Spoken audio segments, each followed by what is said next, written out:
তিয়হ কাটি মেলি চকুত দি থোৱা দেখা পোৱা যায় এইটোৰ বহুত এটা ভাল লাভ হয় চকুৰ কাৰণে কিয়নো তিয়হ হৈছে এটা ঠাণ্ডা জাতীয় পাচলি বহুত ঠাণ্ডা মানে আপোনাৰ পানীৰ পৰিমাণ বেছি আছে কি হয় যেতিয়া আপুনি তিয়হ এটুকুৰা কাটি লৈ চকুত লগাই ৰাখিব বা তিয়হটো পিচি লৈ তাৰ ৰসখিনিৰ লগত এটা বল আকৃতিৰ কৰি মেলি যদি চকুত লগাই তেতিয়া আপোনালোকৰ কি হয় চকুৰ অংশখিনি বা চকুৰ থকা আশে-পাশে থকা মাংসপেশীখিনি কি হয় শীতল হয় বা ঠাণ্ডা হয় ইয়াৰে সাইন্টিফিক ৰিজনটো কি মই আপোনালোকক ক'ব বিচাৰিছো যেতিয়া আপোনালোকে তিয়হ ব্যৱহাৰ কৰিব চকুত বা আইপেক্স হিচাপে তিয়হ কাটি টুকুৰা কৰি ইয়াত দিব চকুত দিব বা তিয়হৰ ৰস এটা বল কৰি মেলি পিচি লৈ লগাব তেতিয়া কি হয় চকুৰ অংশখিনি ঠাণ্ডা কৰে আৰু চকুৰ আশে-পাশে আমাৰ যিবিলাক মাংসপেশী আছে তাৰ সেই অংশখিনি আমাৰ বগাই হৈ থাকে বা গৰম হৈ থাকে সৰি বগা নহয় গৰম হৈ থাকে তো মই ক'ব বিচাৰিছো কি যেতিয়া গৰম হৈ থকা সাইডৰ অংশখিনি আৰু চকুৰ অংশখিনিত যেতিয়া আপোনালোকে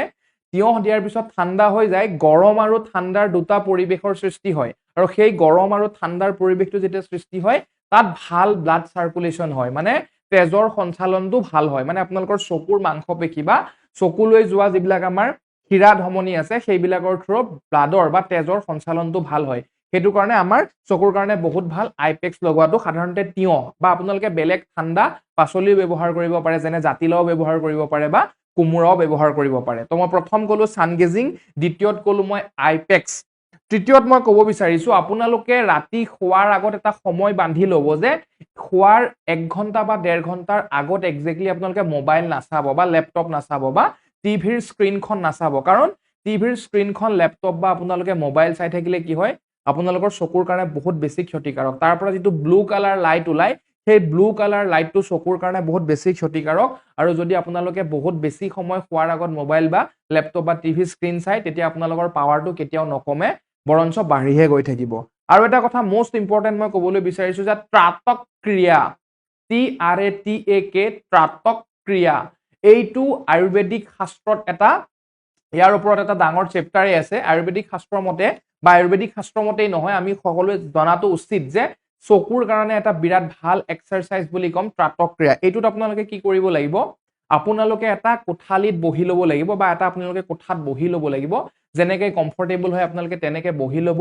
আপোনালোকৰ মুখৰ আগত এডাল মমবাতি জ্বলাই ল'ব বা এগছি চাকি জ্বলাই ল'ব আৰু চাকি গছি এনেকুৱাকৈ জ্বলাব যে আপোনালোকৰ চকুৰ সন্মুখত বা আপোনালোকৰ দুটা চকুৰ মাজৰ সন্মুখৰ উচ্চতাত সমান লেভেলত হয় মই আপোনালোকক এটা ফটো দেখাই বুজাবলৈ চেষ্টা কৰিম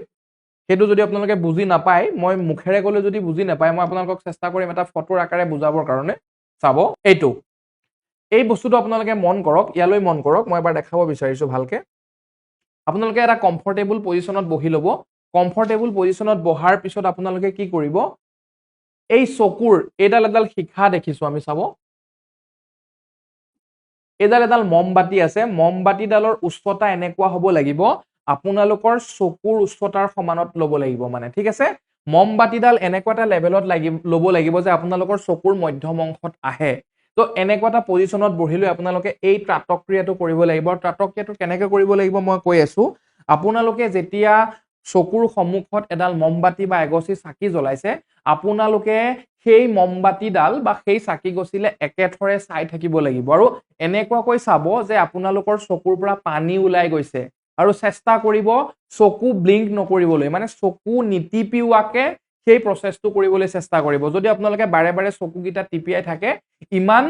সাফল্যজনক নহয় হেতু কাৰণে আপোনালোকে কি কৰিব চকু নিটিপিওৱাকে সেই কামটো কৰিবলৈ চেষ্টা কৰিব যিমান সময় পাৰে বিশেষকৈ যদি আপোনালোকে 5 মিনিট মান কৰিব পাৰিছে বহুত ভাল যদি তাতকৈ বেছি কোনবাই কৰিব পাৰিছে আৰু ভাল আৰু সেই ক্ৰিয়াটো কৰিলে কি হ'ব যেতিয়া আপোনালোকৰ চকুৰ পৰা পানী ওলাই আহিব তো আপোনালোকৰ চকু পৰিষ্কাৰ হ'ব এইটোকে আমি কোৱা হয় ত্ৰাতক ক্ৰিয়া মই এবাৰ লিখি দিবলৈ চেষ্টা কৰিছো এইটোকে আমি জানো যে ত্ৰাতক ক্ৰিয়া ত্ৰাতক ক্ৰিয়া বুলি কয় ইয়াৰ এটা বহুত ভাল গুণাগুণ আমি গম পাইছো ঠিক আছে ত্ৰাতক ক্ৰিয়া হৈছে এইটো তাৰ পিছত মই ক'বলৈ বিচাৰিছো কিছুমান আই এক্সাৰসাইজৰ বিষয়ে মই ক'বলৈ বিচাৰিছো চকুৰ কিছুমান এক্সাৰসাইজ প্ৰথম আপোনালোকে কি কৰিব লাগিব প্ৰথম আপোনালোকে কৰিব লাগিব চকুটো এবাৰ বাওঁফালে চাব লাগিব বা সোঁফালে চাব লাগিব প্ৰথম যদি আপোনালোকে বাওঁফালে ঘূৰাইছে যিমান পাৰে বাওঁফালে ঘূৰাব তাৰ পিছত আপোনালোকে সোঁফালে ঘূৰাব মানে বাওঁফালে 10 বাৰ এটা কথা মনোযোগ দিব আমাৰ সাধাৰণতে ডিঙিটোৰ কাৰণে আমি চকুকিটা কষ্ট দিবলৈ নিবিচাৰো যদি সেই ফালৰ পৰা কোনোবাই কিবা এটা কৈছে আমি ডিঙিটো ঘূৰাই দিওঁ চকুহাল আমি কেতিয়াও নুঘূৰাও তো চেষ্টা কৰিব ডিঙিটোতকৈ চকুকেইটা কাম কৰিবলৈ বেছি চাবচোন এটা চকুৰ বহুত ভাল এক্সাৰচাইজ হয় বাৰু যে কি নহওক মই ক'ব বিচাৰিছো চকু দুটা এবাৰ বাওঁফালে এবাৰ সোঁফালে 10 বাৰ কৈ ঘূৰাব এবাৰ কি কৰিব ওপৰলৈ চাব অকমান হোল কৰিব আকৌ তললৈ চাব যিমান পাৰে তো ওপৰলৈ 10 বাৰ চাব তললৈ 10 বাৰ চাব মই কি ক'লো বাওঁফালে 10 বাৰ চাব সোঁফালে 10 বাৰ চাব ওপৰলৈ 10 বাৰ চাব আৰু তললৈ 10 বাৰ চাব তো 10 বাৰ আমাৰ 4টা ষ্টেজত চালে তাৰ পিছত আপোনালোকে কি কৰিব ঘড়ীৰ কাটাৰ দিশত চকুকেইটা ঘড়ীৰ কাটাৰ দিশত ঘূৰাব ঘড়ীৰ কাটাৰ দিশত 10 বাৰ ঘূৰাব ঘড়ীৰ কাটাৰ উল্টাৰ দিশত আকৌ 10 বাৰ ঘূৰাব মই এবাৰ কৰি দেখাইছো চাব এটো হৈ গল ঘড়ীৰ কাটাৰ দিশত উল্টাকে তো এইটো বস্তু মানে আপোনালোকে ঘড়ীৰ কাটাৰ দিশত 10 বাৰ বা কাটাৰ উল্টা দিশত 10 বাৰ এইখিনি এক্সাৰসাইজ যদি কৰে আপোনালোকে যথেষ্টখিনি সকাহ পাব ঠিক আছে তাৰ পিছত মই ক'বলৈ গৈছো আই পুশ আপ বুলি এটা আমাৰ কথা আছে আই পুশ আপ এইটো ক্ষেত্ৰত আপোনালোকে কি কৰিব লাগিব চাব মই ক'ব বিচাৰিছো এইটোৰ ক্ষেত্ৰত আপোনালোকে নিজৰ বুঢ়া আঙুলিটো ল'ব বুঢ়া আঙুলিটো লোৱাৰ পিছত আপোনালোকে নাকটোৰ সন্মুখত ৰাখিব নাকটোৰ সন্মুখত ৰাখি আঙুলিৰ আমাৰ যিটো টিপ আছে এই আঙুলিৰ টিপটো লৈ চাব টিপটো লৈ চাই হাতখন দূৰলৈ নিব হাতখন দূৰলৈ নিয়াৰ পিছত আপোনালোকে কি কৰিব আঙুলিটোৰ পৰা আপোনালোকৰ চকুৰ নজৰ বাহিৰত লৈ যাব মানে আঙুলিটোৰ পৰা বাহিৰত লৈ যাব তাৰ পিছত আকৌ আঙুলিটো লৈ আনিব আৰু আঙুলিটো ঘূৰাই আনিব মই আকৌ এবাৰ ক'ব বিচাৰিছো বুঢ়া আঙুলিটো চকুৰ সন্মুখত ল'ব সন্মুখত লৈ আপোনালোকে আঙুলিটোৰ টিপ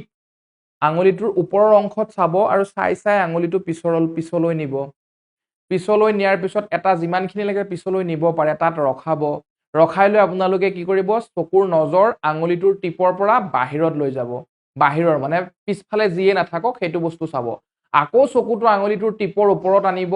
টিপটোলে চাই থাকি আকৌ আপোনালোকৰ চকুৰ ওচৰলৈ আনিব এই এক্সাৰসাইজটো আপোনালোকে 10 বাৰ মান কৰিব এইটো এটা বিৰাট ভাল এক্সাৰসাইজ হয় চকুলে তো মই প্ৰথমত ক'লো সান গেজিং ক'লো মই আইপেক্স তিয়হৰ কথা ক'লো ত্ৰাটক ক্ৰিয়া ভেৰি ইম্পৰ্টেন্ট মই ত্ৰাটক ক্ৰিয়াৰ কথা ক'লো তাৰ পিছত মই আই এক্সাৰসাইজৰ কথা ক'লো সু বাও ওপৰ তল 10 বাৰ ক'লো মই তাৰ পিছত আই পুশ আপ মই এইটোৰ কথা ক'লো ঠিক আছে আৰু এটা আছে 20-20 ৰুল বুলি এটা আছে আপুনি মোবাইলে চাই থাকক বা মোবাইল বা ল্যাপটপ বা টিভি যিয়ে চাই থকা নাই প্ৰত্যেক 20 মিনিট সময়ত চেষ্টা কৰিব সেই স্ক্ৰিনখনৰ পৰা চকুটো বেলেগলৈ নিব আৰু পাৰিলে চকুটো ব্লিংক কৰাব মানে চকুটো আমাৰ যিটো টিপি মানে যিটো আমাৰ এবাৰ আপুনি চকুটো জপাই দিছে এবাৰ খুলিছে এবাৰ জপাইছে এবাৰ খুলিছে এই চকু টিপিয়াব এবাৰ খুলিব এবাৰ টিপিয়াব এবাৰ খুলিব তেনেকুৱা 20 সেকেন্ড মান কৰিব সেই 20-20 ৰুলটো কৰিলে আপোনালোকৰ যথেষ্টখিনি চকুৱে সকাহ পায় মই আকৌ এবাৰ ক'ব বিচাৰিছো 20-20 ৰুলটো আমাৰ এনেকুৱা ধৰণৰ হয় যে আপুনি চেষ্টা কৰিব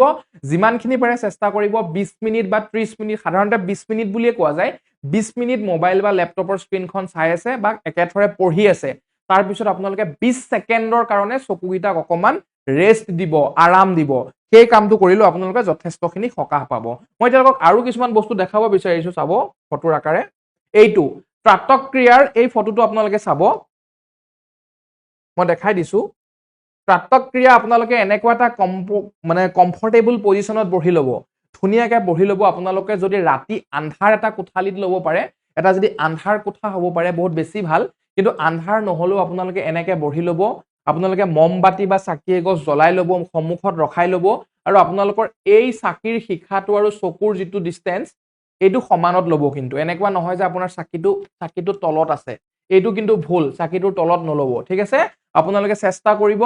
চকুৰ সন্মুখত হ'ব আৰু আপোনালোকে বহি ল'ব কমফৰ্টেবল পজিশন আপোনালোকে যেনেকৈ আৰাম পায় তেনেকৈ বহি ল'ব তো আমাক এইটোকে আমি কম ত্ৰাটক ক্ৰিয়া আৰু কি কৰিব যেতিয়ালৈকে চকুৰ পৰা পানী ওলাই নাহে মিনিমাম 5 মিনিট সময় আপোনালোকে চেষ্টা কৰিব মিনিমাম 5 মিনিট সময় চেষ্টা কৰিব চাই থাকিবলৈ বেলেগলৈ মনোযোগ নিদিব কনসেন্ট্ৰেশন চকুৱে অকল সেই শিখাটোকে চাব আৰু যদি সেই শিখাটো চাই থকাৰ পিছত আপোনালোকে যেতিয়া চকু পানী ওলাই গৈছে হাত দুখন মোহাৰিব হাত দুখন মোহাৰি কি কৰিব চকুত গৰম ভাৱটো মুখমণ্ডলত বিয়পাই দিব আৰু চকুত গৰম ভাৱটো পৰিবলৈ দিব আৰু সেই কাম কৰোতে যদি আপোনালোকে চকুহাল ঢাকি দিওতে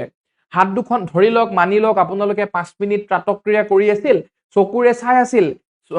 মমৰ শিখা বা চাকি গছি লৈ আপোনালোকে শিখাত চাই আছিল চাই হোৱাৰ পিছত আপোনালোকে হাত দুখন মোহাৰি চকুৰ পানী ওলাই গ'ল, ওলাই যোৱাৰ পিছত হাত দুখন মোহাৰি আপোনালোকে চকুত দি দিলে। তেনে ক্ষেত্ৰতো যদি আপোনাৰ চকুৰ আগত যদি সেই মমডাল ভাহি থাকে বা সেই শিখাগছি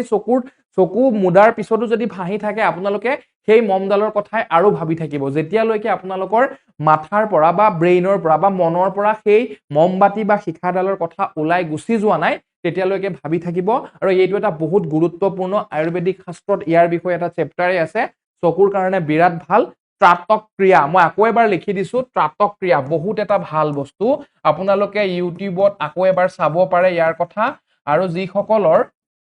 যিসকলৰ চকুৰ বিশেষ প্ৰব্লেম আছে বা আপোনালোকে চকুৰ পৰা বেছি পানী ওলাই থাকে বা ৰঙা পৰি থাকে, তো এই ক্ৰিয়াটো কৰি চাব, ত্ৰাটক ক্ৰিয়া, আপোনালোকে বহুতখিনি আৰাম পাব। ঠিক আছে। তাৰপিছত omega 3 ফেটি এচিড, মই এইটোৰ কথা ক'ম বাৰু। ভিটামিন এ, ভিটামিন চিৰ কথাও মই ক'ম। আই এক্সাৰচাইজ, চকুৰ এক্সাৰচাইজৰ ক্ষেত্ৰত মই ক'ব বিচাৰিছো, মই যে ক'লো এবাৰ বাওঁফালে চাব, এবাৰ সোঁফালে চাব, এবাৰ ওপৰলৈ চাব,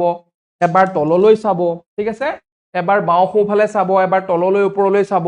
এবাৰ ঘড়ীৰ কাটাৰ দিশত যে মই ঘূৰাব ক'লো সেইটো কৰিব। ঠিক আছে। এবাৰ যিমান পাৰে সিমান তললৈ জোৰত চাবলৈ চেষ্টা কৰিব, ওপৰলৈ চাবলৈ চেষ্টা কৰিব, বাওঁ সোঁ তেনেকৈ চেষ্টা কৰিব। আৰু সেইবিলাকৰ কথাই কৈছে, আমাৰ এইকেইটা হৈ গৈছে আই এক্সাৰচাইজ, চকুৰ এক্সাৰচাইজ। এইখিনি কৰিলে আপোনালোকে যথেষ্টখিনি কিন্তু পৰিত্ৰাণ পাব। তাৰপিছত মই এইখিনি চাৰ্টখিনি আকৌ এবাৰ দেখাই দিছো, যদি কোনোবাই ভালকে ভিডিঅ'টো মনোযোগ দি চোৱা নাই, এটলিষ্ট আপোনালোকে এইখিনি চাই মেলি এই পইণ্ট কেইটা মতে আপোনালোকে কাম কৰক। মই প্ৰথম ক'লো ত্ৰাটক ক্ৰিয়া, ত্ৰাটক ক্ৰিয়াৰ কথা ক'লো মই, ছান গ্ৰেজিঙৰ কথা ক'লো মই, আইপেক্স তিয়হৰ কথা মই ক'লো, চকুৰ এক্সাৰচাইজৰ কথা মই ক'লো। তাৰপিছত মই ক'লো এটা ভাল টোপনিৰ কথা মই ক'ব বিচাৰিছোহে বাৰু। টোপনি এটা আপোনালোকে ভাল ল'ব লাগিব, 7-8 ঘণ্টাৰ খুব কম এটা ভাল টোপনি ল'ব লাগিব ভাল চকুৰ কাৰণে। এযোৰ চকু হেলদি চকুৰ কাৰণে বা স্বাস্থ্যৱান চকুৰ কাৰণে আপোনালোকে এটা ভাল টোপনিও ল'ব লাগিব। লাষ্টত অৱশেষত আমি আহিছো ফুড, খাদ্যৰ ক্ষেত্ৰত। এইটো ভেৰি ইম্পৰ্টেণ্ট হয়। খাদ্যৰ ক্ষেত্ৰত আপোনালোকে কেনেকুৱা ধৰণৰ খাদ্য খাব লাগিব, কেনেকুৱা ধৰণৰ খাদ্য খাব নালাগে, সেইখিনি কথা মই চকুৰ ক্ষেত্ৰত ক'ব বিচাৰিছো। আকৌ এবাৰ দেখাই দিছো, চাই ল'ব। ত্ৰাটক ক্ৰিয়া, ছান গ্ৰেজিং, আইপেক্স, আই এক্সাৰচাইজ, গুড শ্লিপ আৰু ফুড। এতিয়া মই খাদ্যৰ ক্ষেত্ৰত ক'ব বিচাৰিছো, চাব। প্ৰথম আপোনালোক সকলোৱে গম পায় যে ভিটামিন এটো চকুৰ কাৰণে বহুত ভাল। ভিটামিন এ আৰু ভিটামিন চি চকুৰ ক্ষেত্ৰত বহুত ভাল। মই এতিয়া আপোনালোকক ক'ব বিচাৰিছো যে ভিটামিন এ বা ভিটামিন চি যুক্ত খাদ্য, টেঙা জাতীয় খাদ্য আপোনালোকে খুব খাওক, চকুৰ কাৰণে বহুত ভাল। মই শাক পাচলিৰ ক্ষেত্ৰত দুটামান বিশেষকৈ শাক পাচলিৰ কথা ক'ম। প্ৰথমতে কথা ক'ব বিচাৰিছো মই ৰঙালাওৰ কথা, পামকিন। ৰঙালাওৰ কথা মই ক'বলৈ গৈছো। ৰঙালাওত বিটা কেৰটিন থাকে, আৰু আমাৰ শৰীৰত ৰঙালাও খোৱাৰ পিছত সেই বিটা কেৰটিন ভিটামিন এ লৈ কনভাৰ্জন হয়, আৰু সেই বিটা কেৰটিন আৰু ভিটামিন এৰ যিটো সম্বন্ধ, সেইটো আমাৰ চকুৰ কাৰণে বহুত ভাল। মই প্ৰথম ক'লো ৰঙালাওৰ কথা। দ্বিতীয় কথা ক'লো মই গাজৰৰ কথা। আপোনালোকে হয়তো সকলোৱে গমেই পায়, যাৰ যাৰ চকুৰ প্ৰব্লেম আছে বা চকুৰ প্ৰব্লেম নথকা খিনিও এইখিনি বস্তু মেইনটেইন কৰাটো ভাল, যিহেতু আপোনালোকে এটা হেলথি চকু মেইনটেইন কৰিব লাগিব। তো গাজৰতো আপোনালোকৰ কি থাকে, বিটা কেৰটিন থাকে, চকুৰ কাৰণে বহুতখিনি ভাল। তাৰপিছত আৰু এটা ভাল বস্তু হৈছে কলকেচিয়া লিভছ, কচুৰ পাত, যিটো আপোনালোকে দেখিব ত্ৰিভুজ আকৃতিৰ,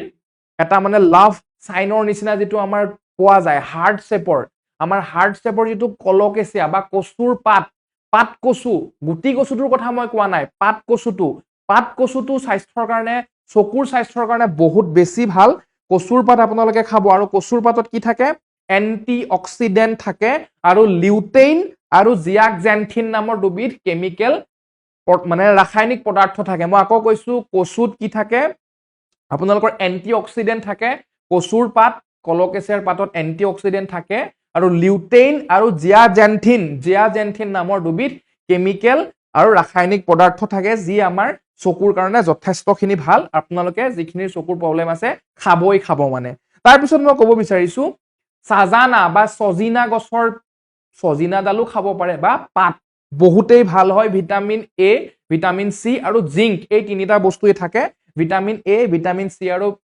আপোনালোকৰ জিংক ছজিনা গছৰ পাত বা ছজিনাত থাকে বা সাজানাত থাকে। আপোনালোকে এইটো বস্তু খাব। মৰিচা শাক বহুতেই ভাল চকুৰ কাৰণে, ৰঙাও থাকে, কেতিয়াবা ৰঙচুৱা নহয় সেউজীয়া ৰঙৰো থাকে মৰিচা শাক বা মৰিচা গছৰ পাত দুটা ধৰণৰ থাকে ভিটামিন এ আৰু ভিটামিন চি আৰু বহুতখিনি মিনাৰেল নিউট্ৰিশ্যন থাকে চকুৰ কাৰণে বিৰাট ভাল মৰিচা শাক মই পাচলিৰ ক্ষেত্ৰত মই আকৌ এবাৰ কৈ দিছো ৰঙালাও গম পালো গাজৰ গম পালো কচুৰ পাত গম পালো মৰিচা শাক গম পালো আৰু আমি সজিনা বা সাজানাৰ পাত বা সজিনাৰ মেইন বস্তুটো যিটো আমি খাওঁ এডাল এডাল হৈ থাকে এনেকে ষ্টিকৰ নিচিনা থাকে সেইটো কথা আমি গম পালো এতিয়া মই ক'বলৈ বিচাৰিছো ওমেগা 3 ফেটি এচিড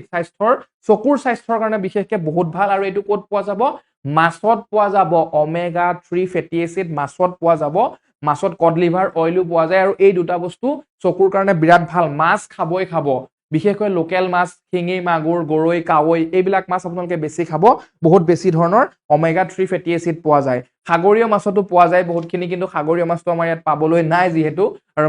মানে ওমেগা 3 ফেটি এচিডৰ পৰিমাণটো সাগৰীয় মাছতে সাধাৰণতে বেছি পোৱা যায় যদি আপোনালোকে পাৰিছে সাগৰীয় মাছ খাবলৈ চেষ্টা কৰিব কণী আৰু মানে আমাৰ যিবিলাক কণী গাখীৰ আৰু কণী খাব চকুৰ কাৰণে যথেষ্টখিনি ভাল ঠিক আছে বাদাম খাব বাদাম মানে চকুৰ কাৰণে বহুত ভাল গাখীৰ কণী আৰু বাদাম এজ ৰিলেটেড ডিজৰ্ডাৰ কেটেৰেক্ট বুলি কয় চাবচোন আপোনালোকে বয়স হলে বুঢ়া হলে চকুত এটা বগা বগা চামনি আহি যায় চকুৰ মণিটোত এটা বগা বগা চামনি পৰি যায় কেটেৰেক্ট হয় সেই এজ ৰিলেটেড বয়সৰ লগে লগে অহা বেমাৰবিলাক চকুৰ বেমাৰবিলাক সেইবিলাকৰ পৰা পৰিত্ৰাণ পাবলৈ আপোনালোকে গাখীৰ কণী খাব এইবিলাক শাক পাচলি খাব মাছ খাব টেঙাৰ ভিতৰত ভিটামিন চি ভিতৰত মই ক'লো কমলা টেঙা নেমু টেঙা আমলখিৰ ৰস যিমান টেঙা জাতীয় বস্তু আছে গোটেইখিনি খাবলৈ চেষ্টা কৰিব তো আমাৰ এইখিনি কথাই আছিল যে আমি এটা ভাল চকু মেইনটেইন কৰিবৰ কাৰণে এটা হেলদি চকু মেইনটেইন কৰিবৰ কাৰণে যদি আপোনালোকে চশমা ব্যৱহাৰ কৰি আছে বা যদি আপোনালোকে কন্টেক্ট লেন্স লগাই আছে সেই লেন্স বা চশমাৰ পৰা হাত সাৰিবৰ কাৰণে